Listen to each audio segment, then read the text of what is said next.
When the Buddha had remained as long as he wished at Ambapali's grove, he went to Beruva, near Vesali. There the Blessed One addressed the brethren and said, "Mendicants, take up your abode for the rainy season round about Vesali, each one according to the place where his friends and near companions may live. I shall enter on the rainy season here at Beluva."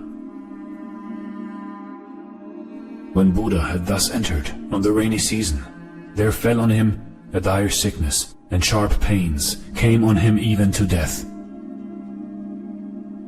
But the Blessed One, mindful and self-possessed, bore his ailments without complaint. Then this thought occurred to the Buddha: it would not be right for me to pass away from life without addressing the disciples, without taking leave of the order. Let me now, by a strong effort of the will, subdue this sickness and keep my hold on life until my time has come. And Buddha, by a strong effort of the will, subdued the sickness and kept his hold on life until his time should come, and the sickness abated. Thus Buddha began to recover, and when he had quite got rid of the sickness, he went out from the monastery and sat down on a seat spread out in the open air. And his beloved Ananda, accompanied by many other disciples, approached where the Blessed One was, saluted him, and taking his seat respectfully on one side, said, "I have beheld, Lord, how the Blessed One was in health, and I have beheld how the Blessed One had to suffer. And though at the sight of the sickness of the Blessed One, my body became weak as a creeper, and the horizon became dim to me, and my faculties were no longer clear, yet notwithstanding, I took some little comfort from the thought that the Blessed One would not pass away from existence, till at last he had left instructions as touching the order." Buddha addressed Ananda in behalf of the order, saying, "What, then, Ananda, does the order expect of me? I have preached the truth, without making any distinction between doctrine hidden or revealed. For in respect of the truth, Ananda, the Tathagata has no such thing as the closed fist of a teacher who keeps some things back. Surely, Ananda, should there be anyone who harbor the thought, 'It is I who will lead the brotherhood,' or 'The order is dependent on me,' he should lay down instructions in any matter concerning the order.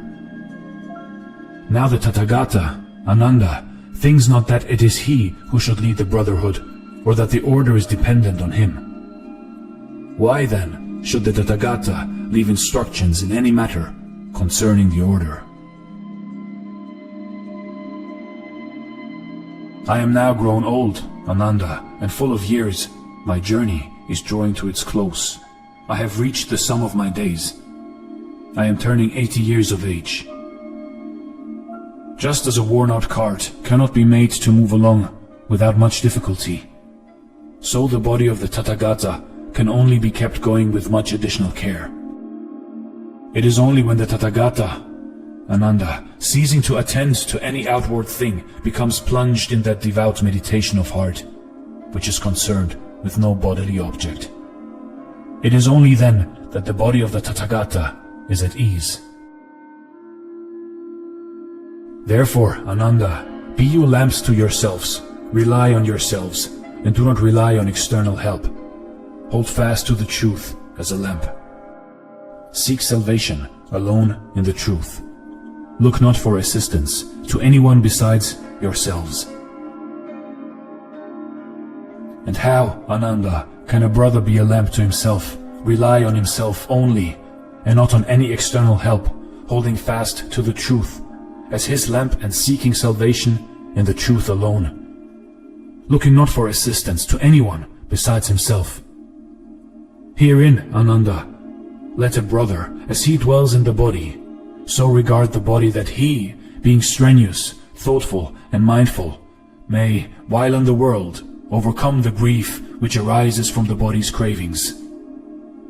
While subject to sensations, let him continue so to regard the sensations that he, being strenuous, thoughtful, and mindful, may, while in the world, overcome the grief which arises from the sensations. And so, also when he thinks or reasons or feels, let him so regard his thoughts, that being strenuous, thoughtful, and mindful, he may, while in the world, overcome the grief which arises from the craving due to ideas or to reasoning or to feeling. Those who, either now or after I am dead, shall be lamps to themselves, relying on themselves only, and not relying on any external help, but holding fast to the truth as their lamp, and seeking their salvation in the truth alone, and shall not look for assistance to anyone besides themselves. It is they, Ananda, among my bhikkhus, who shall reach the very topmost height. But they must be anxious to learn.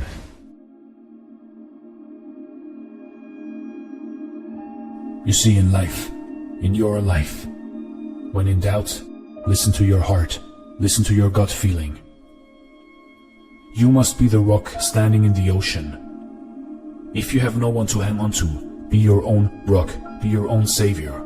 That is the only way that the Buddha reached enlightenment. He was dependent on himself and his thoughts and his ideas about life. This is the final message that the Buddha left for us. To find enlightenment, look inward, and inward only. Rely on yourself and not on the outer.